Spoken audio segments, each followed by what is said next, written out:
Rádio Slovensko, doma je doma.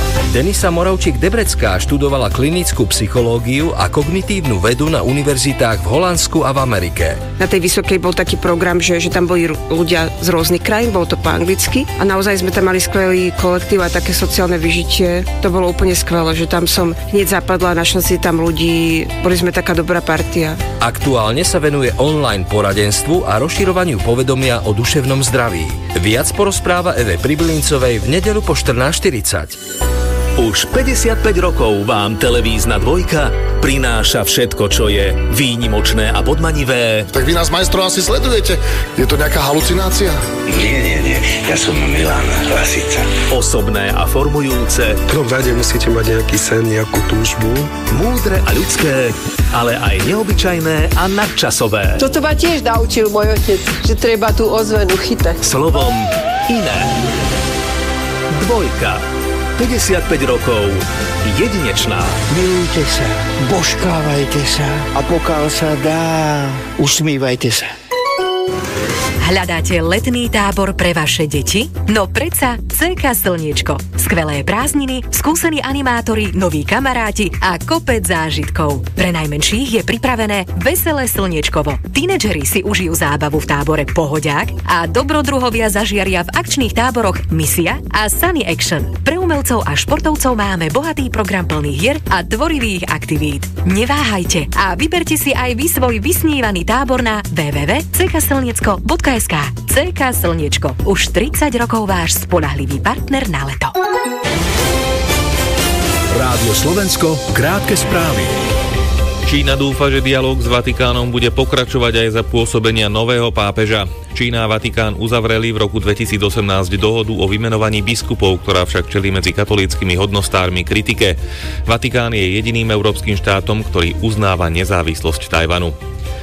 Poľský premiér Donald Tusk informoval, že zmluva, ktorú podpíše s francúzskym prezidentom Emmanuelom Macronom, obsahuje okrem iného obojstranný záväzok vojenskej pomoci v prípade bezpečnostného ohrozenia.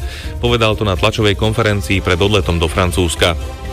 Spoločná akcia slovenských a poľských úradov odhalila nelegálnu továreň na výrobu cigariet na území Slovenska. Zadržali 9 osôb a zaistili približne 2 milióny kusov cigariet a 7 tón tabaku.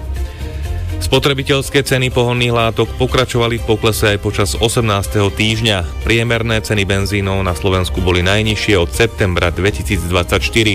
Za liter obyčajnej nafty platili motoristi po dlhom čase menej ako euro 40. Cena 95-oktánového benzínu sa dostala na úroveň na 1,48 € za liter.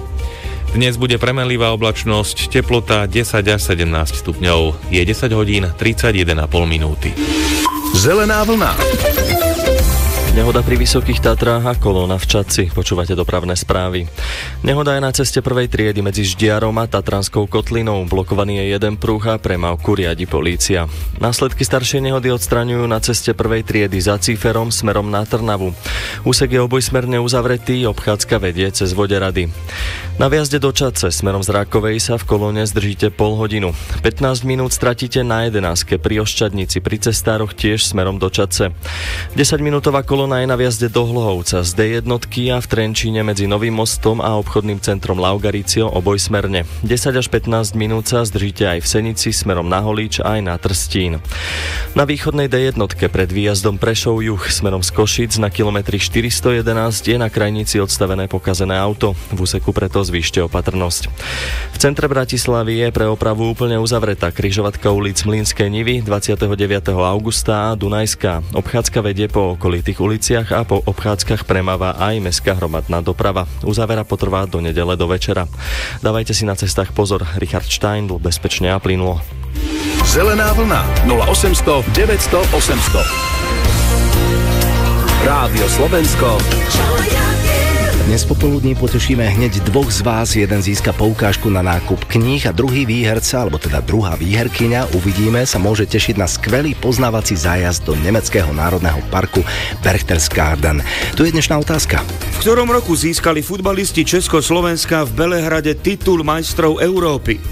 Bolo to po A v roku 1976, alebo po B v roku 2020. Ak poznáte odpoveď, pošlite nám ju v SMS-ke v tvare Čo ja viem, za tým dajte medzeru, potom dopíšte A alebo B. No a pošlite to na číslo 6675. Cena jednej takejto SMS-ky je 50 centov z DPH. Pripomínam, že hráte o 50-eurovú poukážku na nákup kníh. Týždennou cenou je tentokrát spomínaný poznávací zájazd do nemeckého národného parku Berchtesgaden s návštevou Orlieho hniezda a jazera Königssee pre 2 osoby s profesionálnym sprievodcom a pôjdete tam luxusným autobusom. No a hlavnou cenou je 7-dňová plavba luxusnou loďou MSC Divina po Stredomorí s vyplávaním z Ríma v termíne od 29.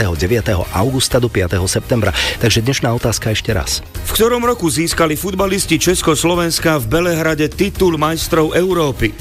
Bolo to po A v roku 1976 alebo po B v roku 2020. Všetko o našej hre nájdete aj na webe Rádia Slovensko.